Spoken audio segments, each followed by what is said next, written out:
Mutsumi is sitting in her classroom, enduring the bullying of her classmates. She prays to God to save her, and Yato and his shinki, Tamwon, are seen on top of a water tank. Tamwon then comments on the size of the phantom, to which Yato responds that it's exam season, therefore, everyone is on edge. Jumps. Yato then destroys the phantom with Tamwon ritual words.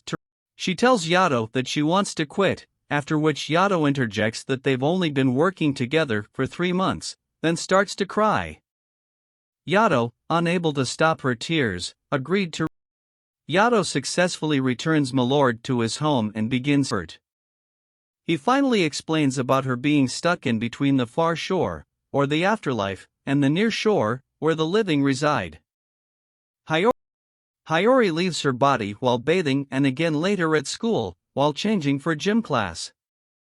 As her friends, Ami and Yama, carry her to the infirmary, Hiyori decides to wander the city, as she is able to move faster in her half-phantom form, and she eventually ends up in a park. Yato, who is writing his number on a train, receives a call from Hiyori, who doubts his claims that he is a god because he has yet to help her. He appears next to her suddenly, having teleported, and states that, if he weren't a god, he wouldn't be able to do that. When she asks him about her request, he tells her that he cannot do anything without a shinki. He then gets a call asking for help and disappears. Hiyori then takes it upon herself to find a shinki for him, looking around town and talking to several small ayakashi. She finally notices a storm, a large group of ayakashi, brewing in the distance, and reasons that since there are so many spirits headed towards the storm, at least one of them will listen to her. Meanwhile, it turns out Yato's call was about cleaning a bathroom, where he receives his 5 yen payment and a can of beer. As he's about to turn in for the night, Yato gets another call from Hiyori, who claims to have found him a shinki. He appears before her once again, only to find that the so-called shinki she found was actually a large phantom. The pair then proceeds to run away from the creature. When Hiyori then tries to attack the phantom, she is stopped by Yato, who is then bitten on the arm by the phantom. He manages to injure it, causing the phantom to temporarily retreat. Yato prevents Hiyori from touching his injury, explaining that his arm has been blighted, which is a type of defilement that spreads unless it is exorcised or cleansed and slowly eats away at you. Yato then explains that Hiyori's tail is not actually a tail, but a cord that connects her physical and ethereal forms. Therefore, if it is cut, she will die. The phantom reappears and they have no choice to run from it once more. Suddenly, Yato catches sight of an uncorrupted spirit in the distance and stops dead in his tracks. He identifies it as a teenage boy, which he says is a difficult age, but claims it as his shinki anyway. It transforms into its weapon form, a katana.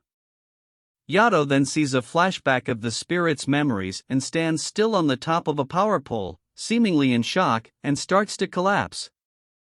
He is then swallowed by the phantom, katana in hand. Hiyori screams his name and Yato, inside the phantom, opens his eyes and slices the creature open from the inside out. He plummets through the air and lands on a pair of power lines and then falls to the ground. He lies on the ground for a moment, and Hiyori sees tears running down his cheeks. Later, he is seen cleansing his blight with the katana propped up beside him. He tells Hiyori that the katana's name is Yuki, and less formally, Yukine. The katana then reverts to his human form, a teenage boy with blonde hair and orange eyes. Seeing that Yukine is shivering, Yato offers him his jersey top. However, he is rejected by Yukine, who states that it reeks of sweat. Hiyori then offers Yukine her scarf, as Yato stares off into the distance with a blank look on his face. Yato digs through a charity dumpster to find clothes for Yukine to wear, while the latter wonders why he can still feel things around him even though he is already dead. After their would-be lunch is stolen by a stray cat, Yato calls Hiyori to treat him and Yukine to a meal. In the restaurant, the waitress takes Hiyori's order, but fails to notice Yato and Yukine until they speak directly to her. Yato then explains to Hiyori that although people have the ability to see them, they rarely notice them and forget them almost instantly due to being from the far shore. Hiyori speaks with Yukine while waiting for Yato to exit the restaurant, and he tells her that although he knows he died, he cannot remember anything about his life prior to becoming Yato's Shinki. Yukine then has a dirty thought about Hiyori, which results in Yato experiencing a stab of pain as he exits the restaurant. Yato chastises Yukine and tells him that gods and Shinki share the mind and body, and so he can sense all of Yukine's sinful thoughts. Yato then receives a call from a client and teleports off with Yukine, accidentally bringing Hiyori, in her half-phantom form, along. The three of them end up at the shrine of Tenjin, the god of learning. Tenjin explains that he contacted Yato to have him kill some Ayakashi at a nearby railway track, and then calls upon his newest Shinki Mayu, Yato's former Shinki Tamon, to show them the way. After briefly arguing with Yato, Mayu leads them to the railway and explains that the area is plagued by storms, which allows the Ayakashi to possess people and make them commit suicide on the tracks. Hiyori is determined to defeat the Ayakashi, but Yato declines and says that if a person wants to die, they should let them die. He then goes on to explain that once a soul has been completely possessed, it can't even become a Shinki. This infuriates Hiyori, who then goes off on her own to try and defeat the Ayakashi herself. Yato is about to leave when Mayu reminds him that he'd already accepted Tenjin's money, and Yukine chimes in to ask if it's okay to let Hiyori go off by herself, eventually convincing him to take the job. Meanwhile, Hiyori attempts to kill an Ayakashi on the shoulder of a schoolboy by kicking it, but is overpowered and captured by the other Ayakashi, who then tie her to the tracks in the path of an oncoming train.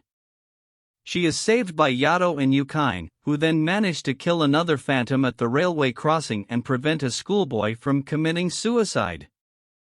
As the sun sets, Hiyori catches up to Yato and Yukine and expresses her pleasure at the fact that the former decided to help people after all. However, Yato shrugs off her praise and tells her that he refuses to let anyone die in front of the Shinki if he can help it, and that people should appreciate what it means to be alive at all. Hiyori then recalls how young and innocent all of the Shinki are and realizes that if suicide isn't how they died, then Shinki are all people who must still want to live. Later at one of Tenjin's shrines, Yukine wakes up due to the cold, and Yato throws him the Kappa land jacket which he had gotten from the charity bin, telling him that he'd done well for his first job. As Yukine lies down to sleep, a young girl is seen at the entrance of the shrine looking at the two of them. Yato has a dream about being a rich and famous god, but Yukine ends up kicking him down the stairs in the middle of the night for being too noisy. In the morning, Hiyori brings them both lunchboxes in an effort to get Yato to finally listen to her request.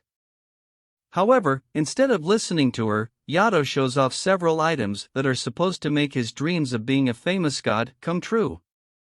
The items are obviously scams, and this leads to Hiyori getting angry at Yato and telling him to pull himself together for Yukine's sake. Yato then decides to take Hiyori and Yukine to meet Kafuku, whom he introduces as his girlfriend. Yato then attempts to scam Kafuku, much to Hiyori and Yukine's chagrin, but is kicked into a wall by Kafuku's extremely protective Shinki, Daikoku. The three are then invited in, but Yato is sent flying again after telling the others that Daikoku likes to stare at children. Over tea, Kafuku reveals to Hiyori and Yukine that she heard about Yato through some bad rumors, and calls him a scary god. Suddenly, Yato appears and informs Yukine that they have a job, and drags him off with Hiyori following closely behind. It turns out that the call made to Yato was a mistake. It was actually a wrong number dialed by a young man standing atop a tall building, who wanted to call his parents before committing suicide. Unfortunately, Yato appears directly above the young man and lands on him, knocking him off the building. As the four of them begin the long fall down the side of the building, the young man, whose name is Yusuke Urasawa, decides to tell them his story. Yusuke explains that he met a girl from an overprotective and overbearing family a while back, and the two of them began dating. However, as he took her out on more and more dates and bought her more and more gifts, he began to fall into debt and eventually became broke. Since he could no longer support her, he decided to end his life. After listening to his story, Yato asks him for a picture of the girl. Yusuke produces a photo of Kafuku, much to Hiyori and Yukine's surprise.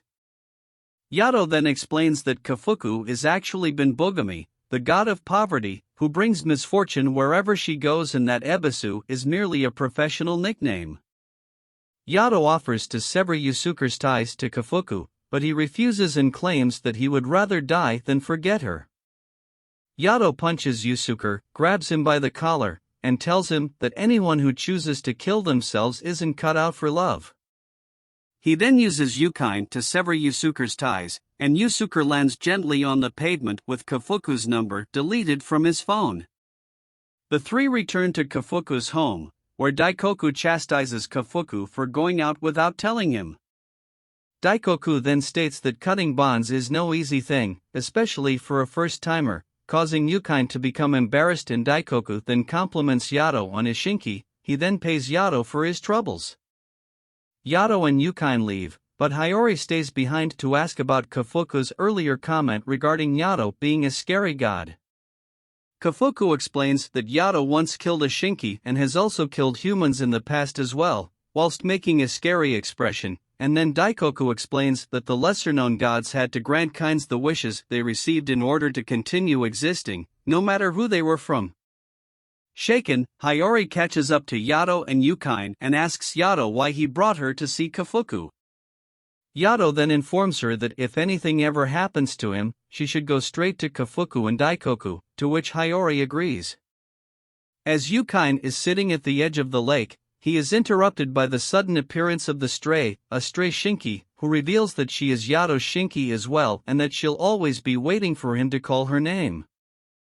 Yato teaches Yukine how to draw a borderline, a power that only shinki can use. A borderline is a barrier that serves as a shinki's shield and the only weapon, and Ayakashi cannot cross it. Yato notes that Yukine created a remarkably strong one on his first try, a first out of all the shinki he knows. Hiyori then tells Yato that she has decided to look after Yukine, due to the fact that she believes he is too negligent and irresponsible to care for him properly. After a brief tug-of-war, Yukine goes with Hiyori to her house, where Hiyori manages to sneak Yukine into her house and into her brother's room, since her brother is much older than her and has left home already.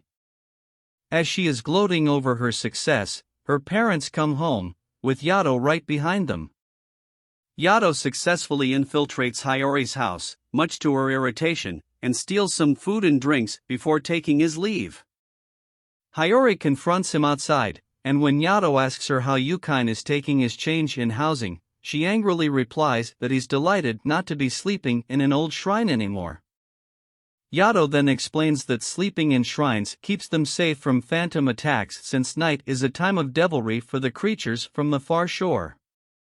He then informs Hiyori that Yukine is, in fact, afraid of the dark. This statement is proven to be true when Yukine knocks on Hiyori's door later that night, after her father comes into his room and turns off his lights. Hiyori invites him into her bed to calm him down, but this results in Yukine having dirty thoughts and nearly groping her, although he is stopped and confronted by Yato. Yukine gets angry and claims that Yato doesn't need him anyway, since he already has the stray. Bishamontan and her shinki are then shown patrolling the city. With the help of her navigator shinki, in the form of an earring, she easily takes out 3 large ayakashi before disappearing into the night. The next morning, Hiyori and Yukine go shopping. Hiyori offers to buy him a pair of gloves, but Yukine declines and says that he can just borrow anything he needs, and demonstrates this by taking a skateboard off the wall and riding it around the store. Hiyori quickly stops him and reprimands him for stealing, telling him to just ask her if he wants anything, but Yukine runs off. Yato appears in the store and asks Hiyori if she's really been looking after his shinki, repeating his earlier statement that gods and their shinki share mind and body, and that he gets stung every time Yukine misbehaves. Hiyori asks if it works the other way around, but Yato informs her that the pain only goes in one direction. He goes on to say that the connection between gods and their shinki help gods distinguish between right and wrong, but gods can still do whatever they please, including hurting or killing people, and that someday Yukine will receive his punishment. This reminds Hiyori of Kafuku's statement about Yato having once killed a shinki, and she runs off to find Yukine, dropping her body in her haste. Meanwhile, Yukine realizes that the sun has begun to set, and runs to find someplace to escape the coming darkness. However, he sees a little girl crouched on the corner of the street and stops. No one pays any attention to her, and Yukine realizes that the girl is a spirit who was recently killed in a hit-and-run accident.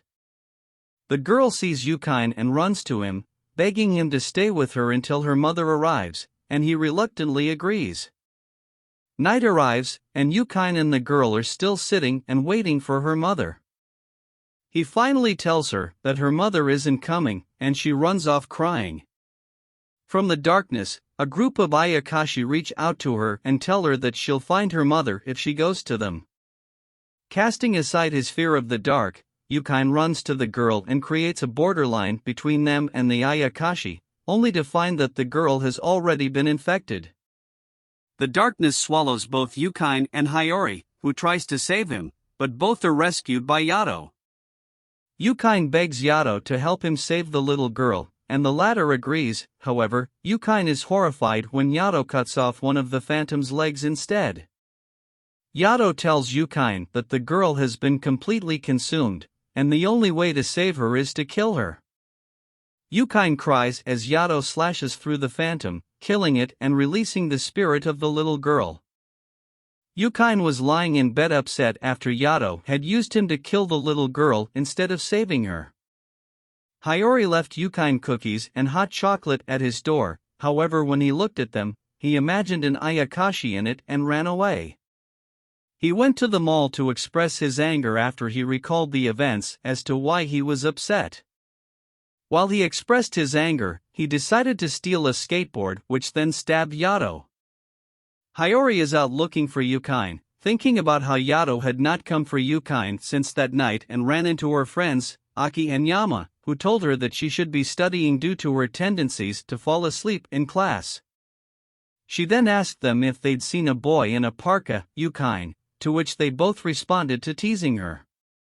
While Yukine is skating, Yato stops him in his tracks and asks him where he got it, to which he told him Hiyori bought it for him.